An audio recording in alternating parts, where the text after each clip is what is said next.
তীব্র তাপপ্রবাহ নিয়ে আরো জানাতে চুয়াডাঙ্গা থেকে যোগ দিচ্ছেন আমাদের সহকর্মী মানিক আকবর। মানিক আকবর, আজকে চুয়াডাঙ্গায় সর্বোচ্চ তাপমাত্রা রেকর্ড করা হয়েছে। জনজীবনে এর প্রভাব কেমন দেখতে পাচ্ছেন? আর হাসপাতালগুলোতে আমরা দেখছি যে জ্বর, নিউমোনিয়া, ডায়রিয়া সহ নানা রোগে আক্রান্ত রোগীর সংখ্যাও বাড়ছে, বিশেষ করে শিশু এবং বৃদ্ধরা। সেখানকার পরিস্থিতি কেমন? চিকিৎসকরা কি জানাচ্ছেন? আসলে জনজীবনে বিরাজ করছে চরম অস্থিরতা। তার কারণ যে তাপদাহ তা সহ্য করা মানুষের পক্ষে কঠিন হয়ে পড়েছে। আজকে সকাল ৯টার তাপমাত্রার হিসাবটা আপনাকে যদি বলি, সেটা হচ্ছে ৩৩.২ ডিগ্রি সেলসিয়াস, যেটা এই মৌসুমে সকাল ৯টায় এত তাপমাত্রা কখনো ওঠেনি।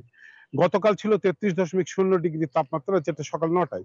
যে কারণে সকাল ৯টার পর থেকেই কিন্তু মানুষ আর বাইরে বের হতে পারছে না। তীব্র রোদ, ২ মিনিট ৩ মিনিটের জন্য রোদে গিয়ে মানুষ দাঁড়াতে পারছে না। আর রাস্তায় বের হলে মানুষ ঘেমে যাচ্ছে এবং প্রচন্ড কষ্ট হচ্ছে। তো মানুষের অভিমত এখানে যে এই এই তাপমাত্রা, এই কষ্ট সহ্য করা অসহনীয় হয়ে পড়েছে। আর বেলা বাড়লে তাপমাত্রাও বাড়ছে। আপনি জানেন যে গতকাল দেশের সর্বোচ্চ তাপমাত্রা চুয়াডাঙ্গায় রেকর্ড করা হয়েছিল, যেটা হচ্ছে ৪১ ডিগ্রির উপরে। তো এই অবস্থা ৪০ ডিগ্রির উপরে তাপমাত্রা অবস্থান করছে চুয়াডাঙ্গা জেলায় গত ৪ দিন ধরে।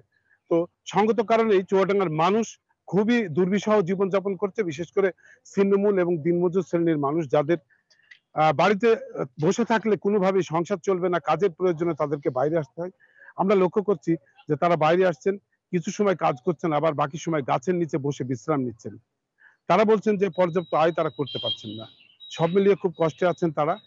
আর একইভাবে হাসপাতালগুলোতে প্রতিদিনই সকাল থেকে বহির্বিভাগে রোগীর চাপ বাড়ছে এবং শ্বাসকষ্ট এবং অন্যান্য অসুবিধা নিয়ে যারা আসছেন হাসপাতালে, তারা চিকিৎসকদের পরামর্শ দিচ্ছেন। চিকিৎসকরা বলছেন যে এই সময়টা কোনোভাবে অবহেলা করা যাবে না, কারণ তীব্র গরম।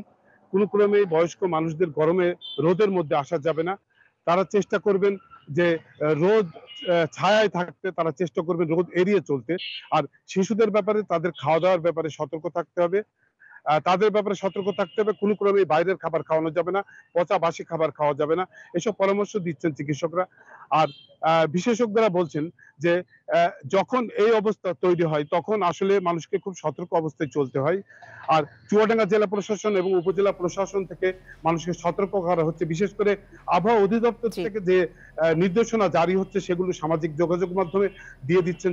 চুয়াডাঙ্গা জেলা প্রশাসন থেকে দিয়ে দেওয়া হচ্ছে এবং উপজেলা প্রশাসন থেকে দিয়ে দেওয়া হচ্ছে, এবং সেগুলো দিয়ে সতর্ক করা হচ্ছে। মানুষকে বলা হচ্ছে যে এগুলো মেনে চলবেন, চিকিৎসকদের পরামর্শ মেনে চলবেন।